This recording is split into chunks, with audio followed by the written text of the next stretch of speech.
Hi friends, welcome to my kitchen. இன்றைக்கி நம்ம summer special kulfi பண்ண போகிறோம்.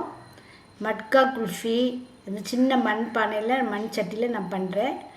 நீங்கள் சும்மா பிளாஸ்டிக் டப்பாவில் கூட பண்ணிக்கலாம். பாருங்கள், நல்லா குங்குமப்பூலாம் போட்டு நட்ஸ்லாம் நிறைய போட்டு சூப்பரான ஒரு குல்ஃபி. வாங்க எப்படி பண்ணலான்னு பார்க்கலாம். இந்த குல்ஃபிக்கு எல்லாருக்குமே பேசிக் இந்த மாதிரி இங்கே நட்ஸ் எல்லாம் பொடி பண்ணி போட்டிங்கன்னா நிறைய ஃப்ளேவரில் நீங்கள் பண்ணலாம். நான் ஆல்ரெடி பிஸ்தா ஃப்ளேவர் கொடுத்துருக்கேன். இதே மெத்தடில் பண்ணி நம்ம க்ரீன் கலர் மிக்ஸ் பண்ணினா பிஸ்தா கொஞ்சம் ஜாஸ்தி போட்டுக்கணும். இப்போ இதுக்கு 1 கப், அதாவது 2 டேபிள் ஸ்பூன் பாதாம் பருப்பு, 2 டேபிள் ஸ்பூன் முந்திரி பருப்பு, 2 டேபிள் ஸ்பூன் பிஸ்தா. உங்களுக்கு பிஸ்தா ஜாஸ்தி வேணால் போட்டுக்கோங்க. ஒரு 2 table spoon milk powder, 2 table spoon சர்க்கரை போட்டுக்கோங்க. 1 டீஸ்பூன் அளவுக்கு ஏலக்காய் பொடி போட்டுக்கோங்க. நல்ல சூடான ஒரு 2 டேபிள் ஸ்பூன் பாலில் கொஞ்சமாக குங்குமப்பூ கலந்து வச்சுக்கோங்க. அது கலர் கொடுக்கும் பாருங்கள்.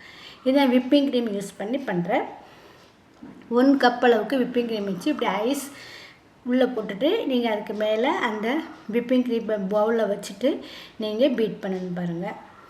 அப்புறம் தான் அந்த விப்பிங் க்ரீம் நல்ல சீக்கிரத்தில் கட்டி ஆகும், தண்ணி விடாமல் இருக்கும். இல்லைன்னா சீக்கிரத்தில் உங்களுக்கு தண்ணி ஆகிரும். அதனால் இப்படி பண்ணிடுங்க. கேக்குக்கு நீங்கள் க்ரீமுக்கும் இதே மெத்தடை ஃபாலோ பண்ணுங்கள்.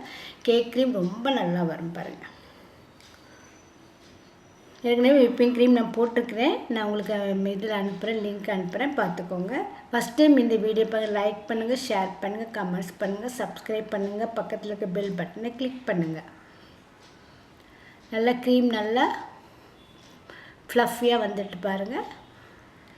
இந்த ஸ்டேஜில் நம்ம எல்லாத்தையும் பொடி பண்ணோம் பார்த்திங்களா, அந்த பவுடரை நம்ம இதில் மிக்ஸ் பண்ண போகிறோம். ஃபுல்லாக எல்லாத்தையும் மிக்ஸ் பண்ண கிடையாது, தேவைக்கு ஏற்ற மாதிரி மிக்ஸ் பண்ணிக்கோங்க. நல்லா நைஸாக, ரொம்ப நைஸும் இல்லாமல் ரொம்ப குறன்னு இல்லாமல் அரைச்சிக்கோங்க.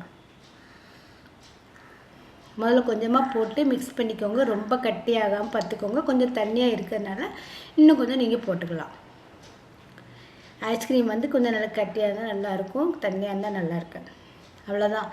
இதை முடிச்சிட்டோம்னா நமக்கு ஐஸ்கிரீம் வேலை முடிஞ்சுன்னு பாருங்கள். இது கூடவே நம்ம பால் ஊற்றி வச்சுருக்கோம்ல, அந்த பால் குங்குமப்பூ பால் அதை ஆட் பண்ணி பாருங்கள். எல்லோ கலர் வந்திருக்கு பாருங்கள்.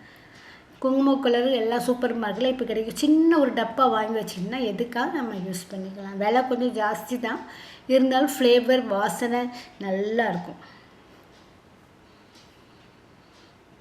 இந்த நேரம் நல்லா பீட் பண்ணிக்கோங்க. பீட் பண்ணிவிட்டு நீங்கள் எந்த இதில் ஊற்றி வைக்கணும்னு ஆசைப்பட்டு நான் சின்ன மண் சட்டி மூடி வச்சது இருக்குது, அதில் நான் ஊற்றி வைக்கிறேன் பாருங்கள்.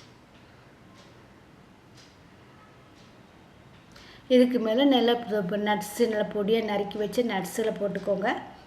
அதுக்கு மேலே கொஞ்சமாக குங்குமப்பூ போட்டுக்கோங்க. இதெல்லாம் ஆப்ஷனல் தான். பார்க்குறதுக்கு ரொம்ப நல்லாயிருக்கும், சாப்பிட்றதுக்கும் ரொம்ப நல்லாயிருக்கும். இந்த ரெசிபியை ட்ரை பண்ணி பாருங்கள். Summer special. கண்டிப்பாக உங்களுக்கு வீடியோ பிடிச்சிருக்கும். வீடியோ பிடிச்சின்னா லைக் பண்ணுங்கள், ஷேர் பண்ணுங்கள், கமெண்ட்ஸ் பண்ணுங்கள், சப்ஸ்கிரைப் பண்ணுங்கள். தேங்க்யூ ஃபார் வாட்சிங்.